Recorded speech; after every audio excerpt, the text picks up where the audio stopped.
Alright, now. He just consumed regeneration energy.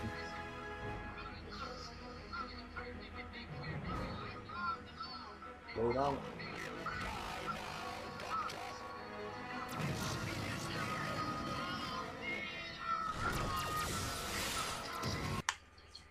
Stop it now, this is just the reset.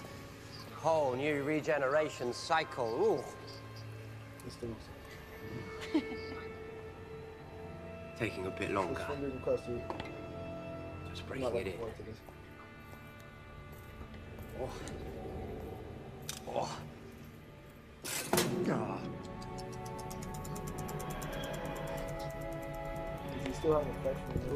It just disappears, doesn't it? Everything you are gone in a moment, like breath on a mirror.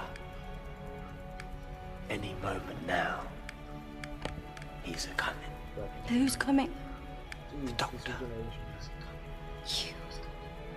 You are the doctor. Yep. And I always will be.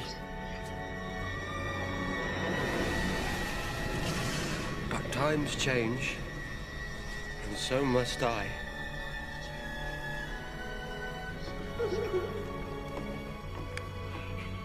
Amelia. Oh, Who's Amelia?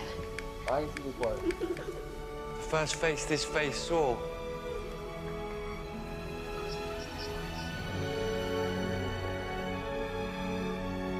We all change.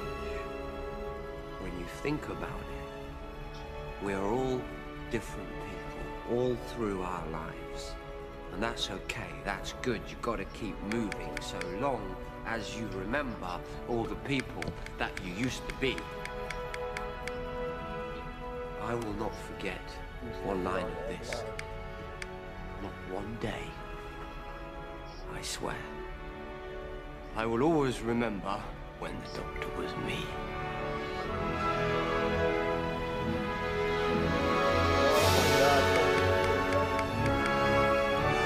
Oh my god.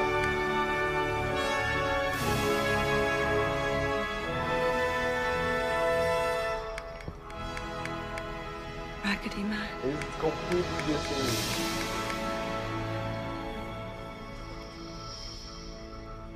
Good night.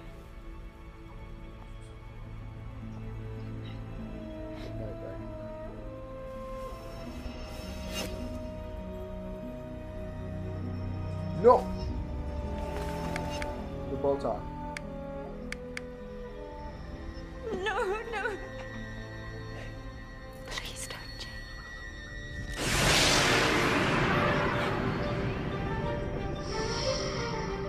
Okay, what?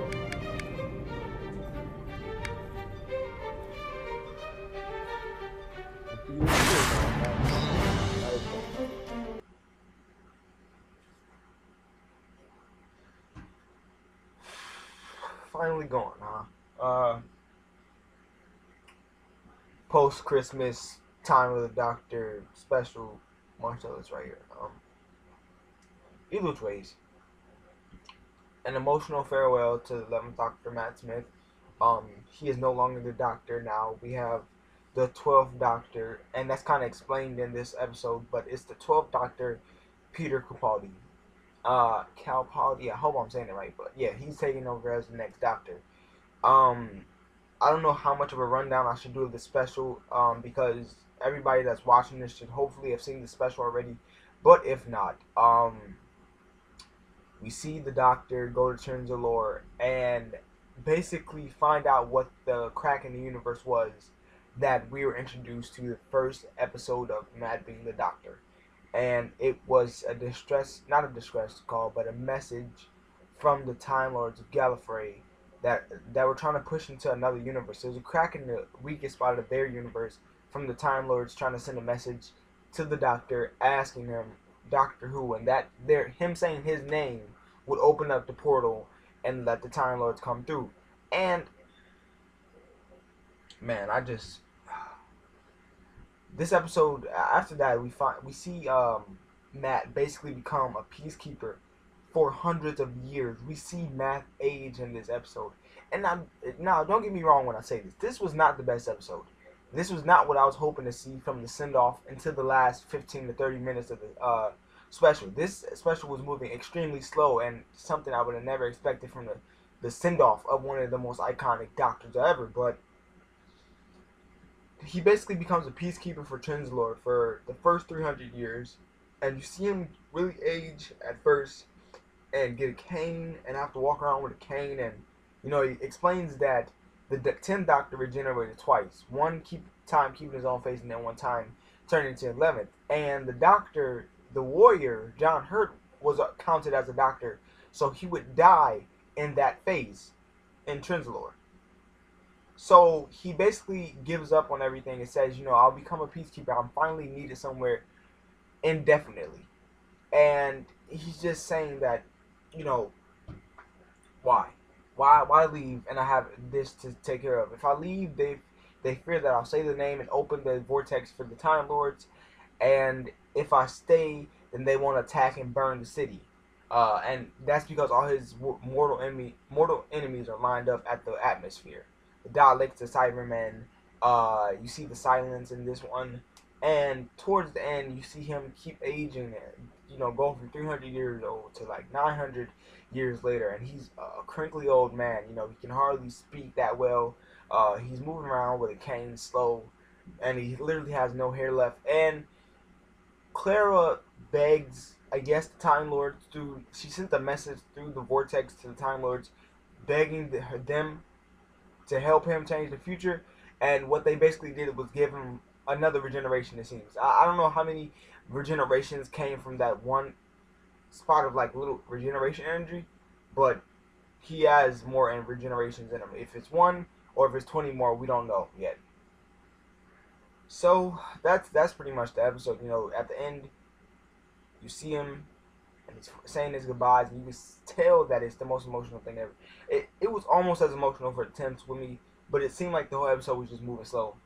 So what really happened at the end kind of made the episode bearable, because it was like the whole episode. I'm keep comparing it to when the 10th went out. 10th went out, and he had to fight the Master, and then fight his own race again, the people that he thought he wiped out, and that was just an amazing send-off with a really emotional send-off. This episode was alright at best for me, and then at the end it was an emotional send-off with him becoming young again, and you have the suspense of the Boots walking up the stairs, and you see him and he's like, I'll only keep this face for a couple more minutes, and then he says, everybody must change, and no matter what, I'll always be the Doctor, and the Doctor will always be me, and I'll never forget these days. And he sees Amelia running, I guess not a hologram, but a mental image of Amelia running around the TARDIS, and he finally says goodbye to her, and it happens like this. He leans in and leans out, and then leans back in, and he's Peter Capaldi, and it happens so fast, literally in an instant. I didn't have time to react to it. So that is the time of the Doctor. I really, again, think that most of the episode could have been high paced. I know the action was going on, but at least could have been a little faster and doing something better with the silence and the Daleks. I really think they had an opportunity with that. But overall, I love Matt Smith as a Doctor. I'll have a video coming out on that later. Thank you guys for watching, and I will see you guys later.